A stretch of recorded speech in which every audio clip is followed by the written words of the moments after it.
But in any event, your question was, what was it like? It was hot. At the bunks were right over an engine space, and the decks were so hot that you couldn't put your bare feet on the deck.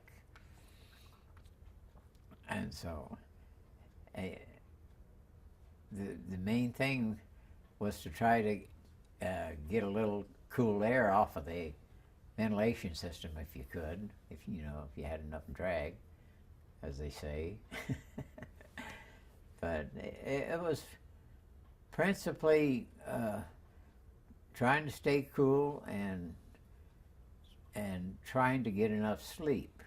You actually have, in the Navy, you have two jobs. Mm-hmm. You work every day in your skill, but you also stand 2 watches a day, 2 4-hour watches. So the two things combined kind of cuts into your sleep a lot. And so usually if you had a few minutes, you'd lay down on a bench or somewhere and try to sleep a little bit. And so it was actually routine. The fast fleet would go at flank speed all night to get within range of their target. Mm-hmm. Then the next morning they would launch aircraft and then move their location, so when the planes come back they could land the planes, and of course protect them as their main job of the anti-aircraft fire. But for the most part, we were at sea underway. We were either going toward a target or getting out of range of the target, and we would be at sea for maybe a couple, 3 weeks, and then we would go back to the advanced base that I mentioned before, WWII, mm-hmm. in the Caroline Islands. And the advanced base was a circle of islands. I think everybody's heard of that. And they had dynamited one channel through the circle of islands. And so and then I don't know how they protected it, but the fleet would be inside WWII. And we would load. Well, we thought it was pretty nice. We got to watch movies at night there. They felt pretty safe. Mm. And we would load food and fuel, everything, and parts that we've ordered. All the stuff that come from the States also came to WWII, and there was a lot of loading and unloading going on. But it was quite dull, You'd only be there 2 or 3 days. They didn't stay in one place. And the only exciting thing that ever happened there is we were watching a movie at night one time, and a Japanese submarine got through the gate somehow and torpedoed a tanker just about a mile forward of us. But other than that, it was just hard work and trying to get some sleep. I don't. So this was the same routine that went on for a while. So do you remember where you were at the time when the Japanese finally surrendered? Well, yeah, we were at sea as usual, and we were able to go into a harbor mm-hmm. right away, and they took volunteers from the ship ashore. It was some kind of Navy base, and they took volunteers from our crew ashore, and I don't know what they were going to do, but they went ashore, and when they came back, they said the Japanese were very nice to them. They even played ping pong, they said. So it wasn't what they expected, but in any event, when they got back on the ship, they dusted them with DDT. I think there's a picture in this. I saw that, yeah. Yeah, they showed them dusting the guys that had been ashore. And hey, we didn't stick around long. They brought all the fleets together in one place, and there were ships from horizon to horizon underway at sea, and I think it was photographed that our whole thing, and we picked up some people that were due to go back to the States and headed back for Panama. We went directly from the South Pacific to Panama and on through the canal. It was a fun time. Going through a canal, we're throwing hats to the people on the shore, and it was fun. And then we finally returned to Boston, of all places. We didn't know where we were going to go, but they anchored off Boston, and I have the memory stuck in my head that you had to take a boat ashore, and then we had to walk to the end of the subway line, and it was kind of like a factory area, and we were walking on the streets trying to go to the subway, and all the women were hanging out the windows yelling at us. It was kind of exciting and something you remember. When were you discharged from the Navy? In August 45, I guess, August 45. I was in almost 3 years. But you got to remember that I was a youngster when the war started, and I spent part of my career in school, and finally they finished up my enlistment on the North Carolina, and they started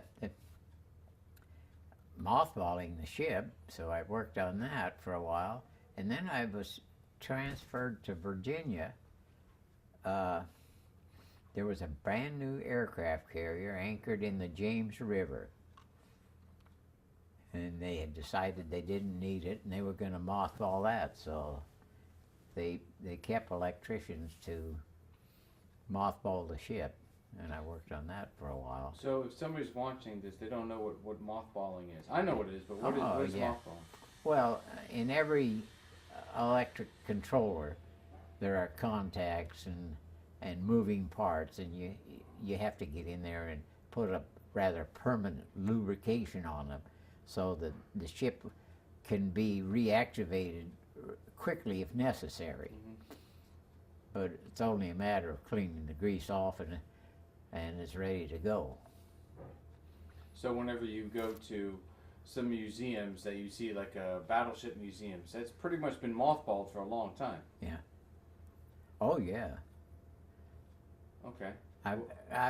Well, the only battleship museum I've been to is the one that was established by North Carolina in, I think it's Charlottesville or Charlotte, North Carolina. Maybe you know the town, but anyway, the ship is a memorial there, and the volunteers in the town there have reconditioned it and made it suitable for people to go see it, and the way it was. We make jokes that they'll never really see it the way it was, and I've heard that the Navy term is heads, and latrines is for the latrines is for the Army, ground forces. Anyway, the heads, they didn't have toilets. They had troughs with salt water running through them, and there were no doors or anything, but there were kind of like a little partitions, not much. Anyway, they said that somebody thought of the joke of lighting some newspaper and throwing it in that trough. So it would go under each of the people that were using the latrine to use. Anyway, that was their idea of a joke. There was quite a bit of stuff went on the ships. If we went ashore, or if we went into a port, like Hawaii, we'd be there for a short time. You would rotate and manage to get ashore. Some of them would head for the bar. I always went to the beach because I loved to swim. So what was it like now to be a serviceman? I mean, especially during wartime, that you were able to get off the ship, and so now, I mean, you grew up all around the United States, but now you actually see the Pacific Islands, and so now you're getting out on all these native islands and hot, just palm trees, the sun. What was it like to see all of this now as a young boy? Oh, you mean, oh, my reaction to Ulysses? Yes. It was interesting because they did let you go ashore. They put you in a landing craft according to your division, and they took you to the beach, and you walked off the landing craft, and as you walked off, they handed you 2 cans of beer and turned you loose on the island. Well, there was nothing there. I thought the most interesting thing were the native housing that the natives had built. And I looked at that closely because it was interesting and different. But generally, after you did that, and I used to give my beer away because it was terrible beer. And then as I always did, I went swimming.